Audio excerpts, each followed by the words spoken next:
gente tirou duas propostas para ser levada para essa conferência das cidades. Uma das propostas é a elaboração de uma lei geral dos conselhos que conste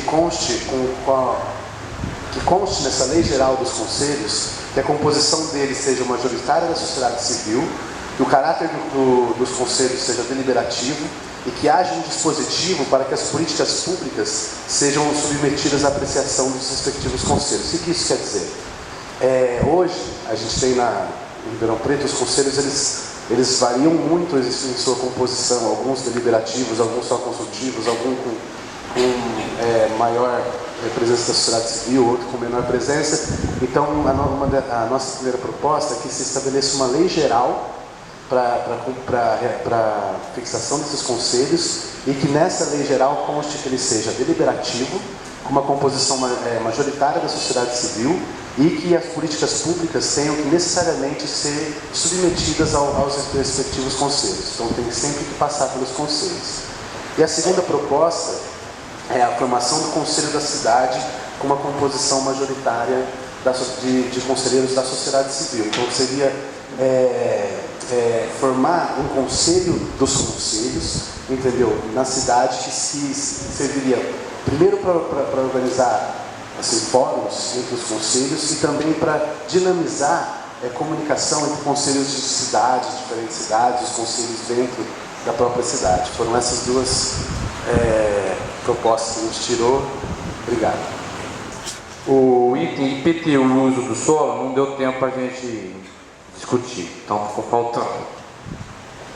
Sobre áreas de comunidade. Opção preferencial pela urbanização ou para remoção para um local próximo, do que a simples transferência. Por quê? Quando remove uma comunidade, afeta a questão das raízes e estruturas familiares. E também nas remoções que a gente verifica até agora, não há infraestrutura para a comunidade que é removida. E nesse interim, a gente propõe que o município deveria ter uma estrutura, instrumentos, para cuidar das regularizações fundiárias.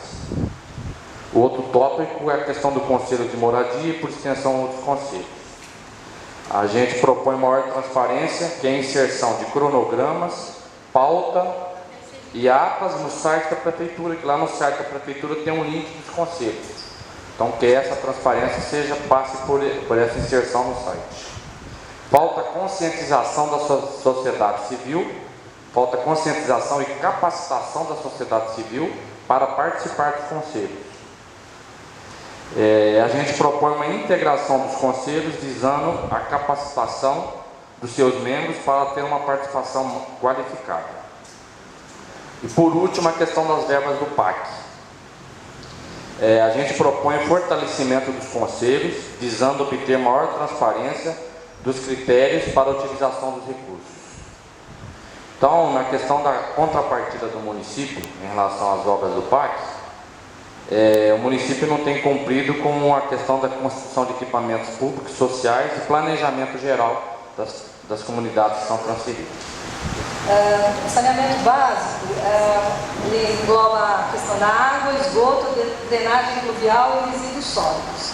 Então, a falta de um plano municipal de saneamento básico, que integre essas 4 áreas aí de trabalho. A água, por exemplo, é o DAERP e o DAE que administram, aí. O DAERP, na verdade, ele é um consumidor de água, que o DAE outorga os poços, Na água tem uma falta de integração de diversos pontos de coleta dos poços, falta integração entre esses poços, há uma obsolescência da rede, com grande quantidade de vazamento que a gente está vendo diariamente. A falta de reservatórios públicos também, caixas d'água, porque o reservatório ele faz com que evite essa pressão muito grande da rede, que a água vem do poço com uma pressão muito grande e estoura os canos. Então, se tiver um reservatório nos bairros, já diminui essa pressão. A necessidade de reservação de água pluvial nos lotes também, para evitar que ela chegue muito rapidamente nos córregos, então estimular essa reservação de água pluvial nos lotes, aumentar a área permeável dos lotes também, das ruas, e aumentar a rugosidade dos pavimentos também para diminuir a velocidade dessa água que chega nos córregos, evitando as enchentes. Aí também a inclusão das diretrizes ambientais estabelecidas no grupo de trabalho da Zona Leste, né, Zona de Uso Especial, área de recarga do aquífero, que foi já trabalhado isso, só não foi incluído na legislação atual. Isso já foi entregue para a Prefeitura e não foi ainda incluído. Tá? Esgoto, da EPA também é responsável, também há uma obsolescência da rede, causando vazamento e poluição das águas superficiais, apesar de haver 2 estações de tratamento de água. Resíduos sólidos também é o da EPA, né, que também terceiriza. Planejamento de obras e serviços não são integrados, os programas são pontuais e de caráter emergencial. Então não há uma política urbana de tratamento de lixo, a gente está vendo aí toda a situação com a PPP do lixo, e de reciclagem menos ainda, né? Porque a gente recicla muito pouco, aí não chega nem a 5% do nosso lixo reciclado. Na questão da drenagem pluvial, a Secretaria de Obras, da Planejamento, a gente identificou esses órgãos como, né, responsáveis pela drenagem, e vimos que não é integrada com a lei de ocupação do solo, a drenagem, e a falta de um planejamento estratégico para integrar essas políticas públicas de saneamento e uso e ocupação do solo. É isso. Obrigada. Nosso grupo de Transporte e Mobilidade fez uma discussão, claro que o tempo não deu para a gente discutir tudo, porque o tema é extremamente extenso, né? E são muitas as demandas.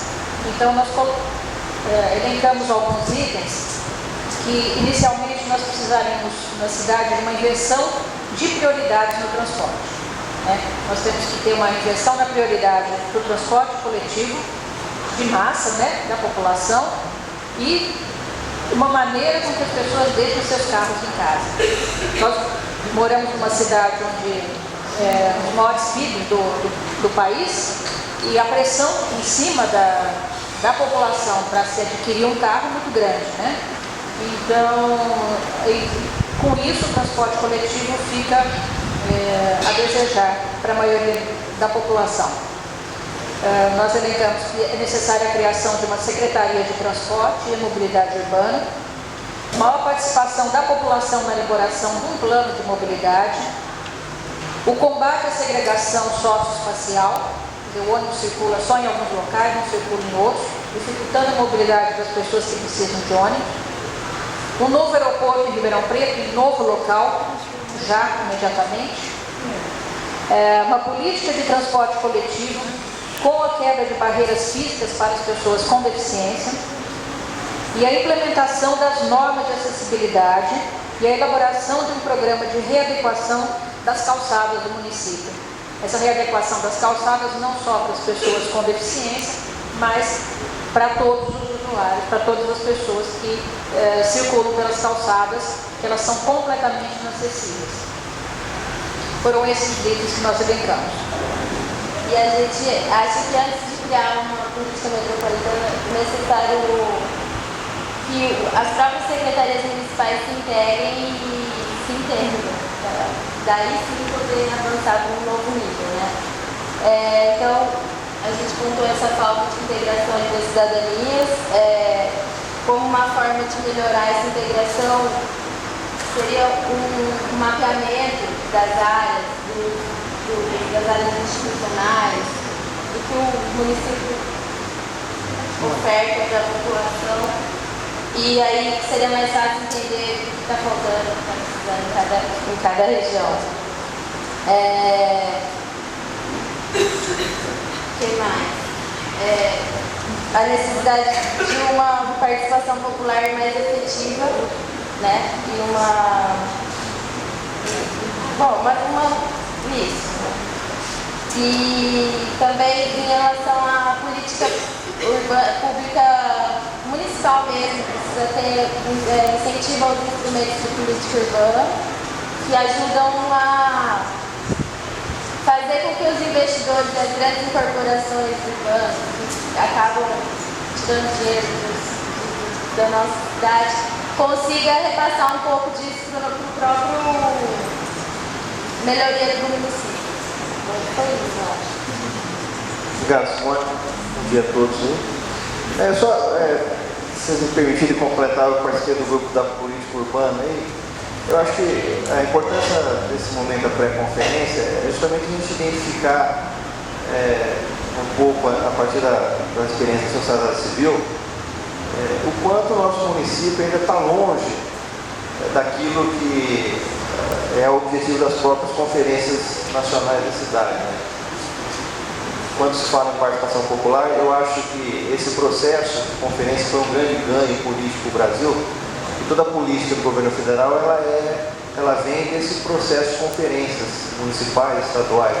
Isso na juventude, isso na saúde, na educação, na cultura, na questão ambiental e na questão das políticas urbanas.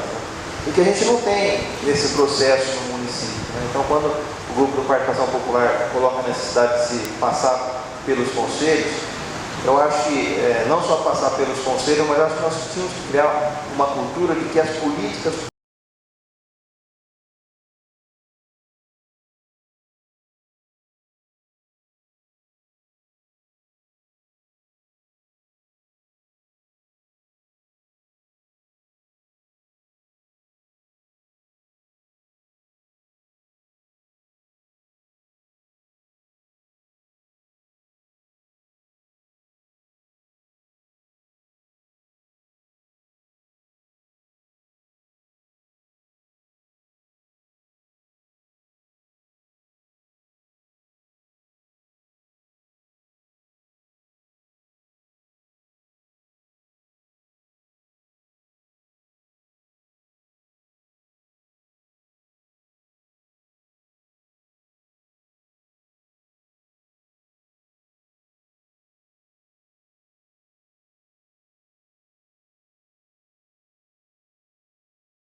em cima disso tudo, sempre é apagado o incêndio, né? Então, acho que esse processo nosso aqui da conferência, a gente poderia indicar isso muito fortemente no relatório, como contribuição aqui da sociedade civil. Se nós não tivermos uma cultura de integração, antes de falar em consórcios intermunicipais, antes de falar em região metropolitana, a gente precisaria ter uma integração dentro do próprio município, né? Porque as secretarias não se conversam.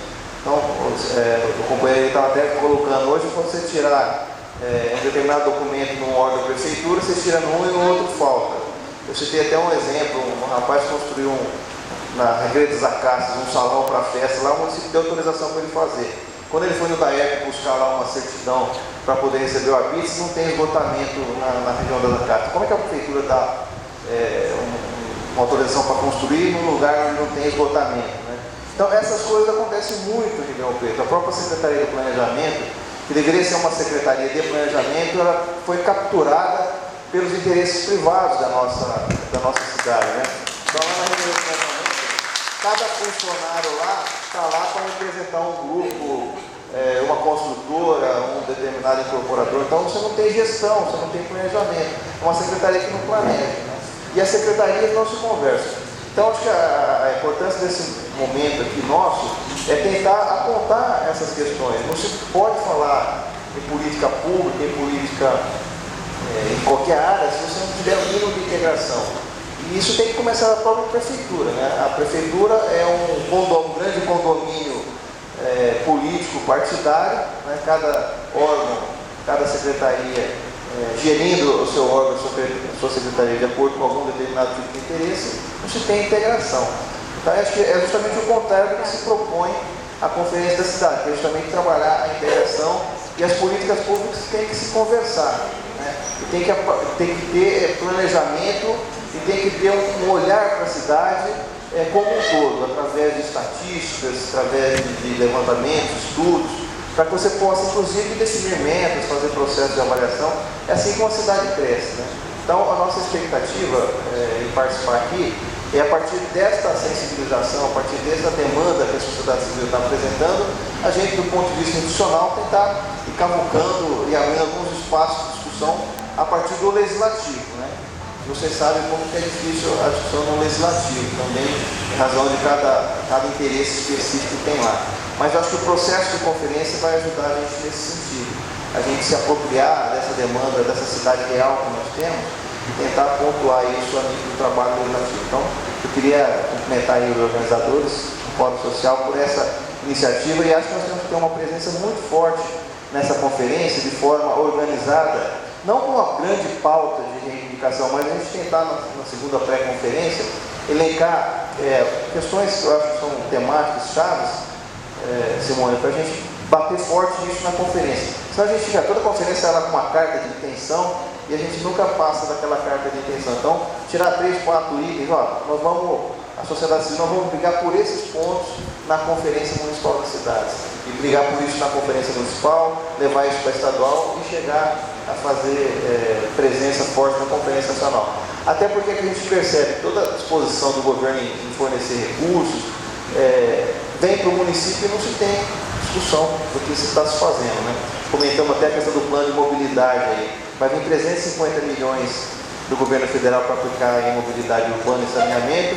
O conjunto de obras que eu tive dando uma olhada que a imprensa publicou são construções de viadutos, pontes, cruzamentos na Zona Sul, na Presidente Vargas, na Presidente Quinta, na Leão 13, na João Fiuza.